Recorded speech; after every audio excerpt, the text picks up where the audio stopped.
اعوذ باللہ من الشیطان الرجیم بسم اللہ الرحمن الرحیم اللہم صل علی محمد وعلی محمد وعجل فرجہ۔ قال رسول اللہ صلی اللہ علیہ وآلہ وسلم ان الحسین مصباح الہدی وسفینۃ النجاۃ۔ نبی کریم صلی اللہ علیہ وآلہ وسلم نے فرمایا میرا حسین چراغ ہدایت ہے اور سفینہ نجات ہے۔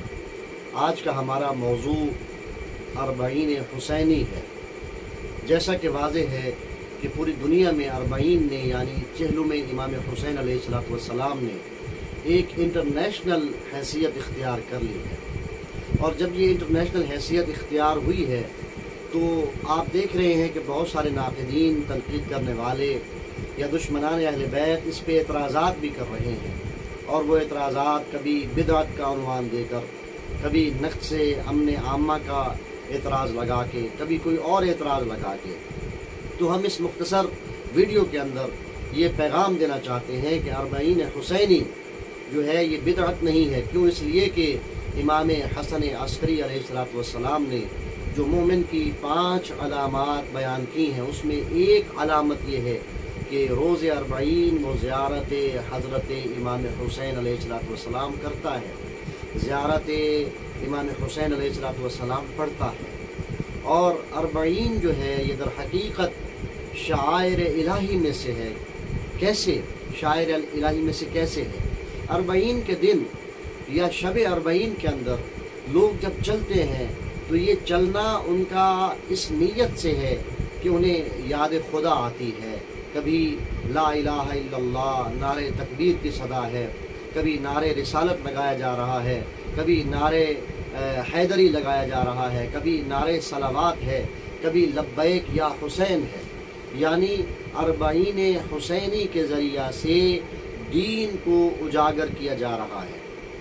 اور جہاں تک سوال پیدا ہوتا ہے کہ پیدل کیوں چلا جائے، پیدل چلنے کے حوالے سے بہت ساری روایات موجود ہیں، اور حضرت امام جعفر صادق علیہ السلام سے روایت ہے کہ اگر کوئی شخص زیارت امام حسین علیہ السلام کے لیے جائے تو ہر قدم پر اسے ایک حج کا ثواب ملتا ہے۔ اور حضرت جابر ابن عبداللہ انصاری نے سن 62 ہجری کے اندر، سن 61 ہجری کے اندر 20 صفر المظفر کو نبی کریم صلی اللہ علیہ وآلہ وسلم کے نواسے حضرت امام حسین علیہ السلام کی زیارت فرمائی، عطیہ اوفی کے ہمراہ آ کے زیارت فرمائی۔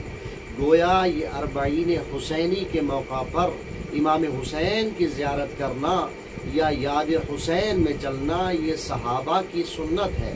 حضرت جابر ابن عبداللہ انصاری برگزیدہ صحابی رسول ہیں، انہوں نے امام حسین علیہ السلام کی زیارت فرمائی۔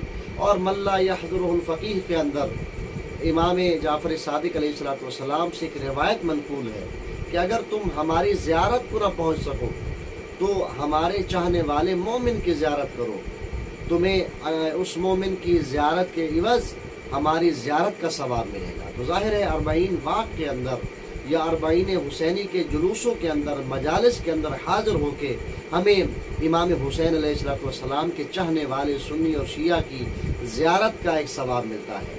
تو میں اپنے تمام دیکھنے اور سننے والے ناظرین اور سامعین سے گزارش کروں گا کہ کوشش کریں کہ اربعین حسینی کے دن اپنے گھروں میں نہ بیٹھیں۔ 28 ستمبر منگل کا دن، سن 2021 کا دن ہمارے لیے امتحان کا دن ہے۔ آج ہم نے گھروں میں نہیں بیٹھنا اور نکل کر دنیا عالم کے اندر جو پیغام دینا ہے وہ پیغام حسین ابن علی یہ ہے کہ جب باطل اپنا خروج کرتا ہے تو حق والے کو بھی اپنا خروج کرنا ہوتا ہے۔ اور یاد رکھیے آج جو قدم حسین کی محبت میں شاہراہ پر، گلی میں، روڈ پہ چل رہے ہیں، بعید نہیں ہے کہ کل یہی قدم نجف سے کربلا پیدل چل رہے ہوں۔ لہٰذا مرد و زن، جوان، بچے، بوڑھے، میں سب سے کہوں گا کہ نکلیے باہر اپنے گھروں سے اور حسین علیہ السلام سے اپنی عقیدت اور اپنی محبت کا اظہار کیجیے۔ اور آخر میں ایک جملہ کہہ کے میں اپنی بات کو ختم کروں گا کہ اربعین حسینی در حقیقت شعائر الہیہ میں سے ہے۔ اربعین حسینی در حقیقت دعوت توحید ہے۔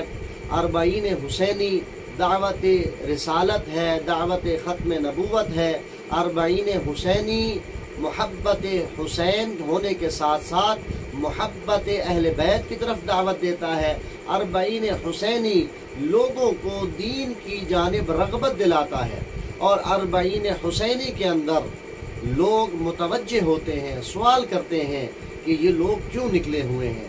تو لوگوں کے ذہنوں میں ایک ہی سوال آتا ہے کہ یہ لوگ کیوں نکلے ہوئے ہیں۔ جب انہیں بتایا جاتا ہے آج حسین جنہیں سن 61 ہجری کے اندر شہید کیا گیا تھا، ان کی یاد میں نکلے ہیں، تو گویا یہ محرم کے دن ہوں یا اربعین کے دن ہوں، بنو امیہ کے ان گماشتوں کی شیطنت اور ان کی گمراہی کہ جن لوگوں نے امام حسین علیہ السلام کو شہید کیا، وہ چاہتے یہی تھے کہ امام حسین علیہ السلام کا جو خون ہے، آپ کا قتل ناحق کربلا کے لقدق صحرا کے اندر ختم ہو جائے، لیکن محرم اور صفر نے کربلا کو زندہ رکھا ہے۔ اور انشاءاللہ یہ اربعین کے جلوس بھی ہمارے لیے جہاں نجات کا وسیلہ و ذریعہ ہے، وہاں یقیناً دین اسلام کی ترویج، دین اسلام کی تبلیغ کا ذریعہ ہے۔ وما علینا الا البلاغ۔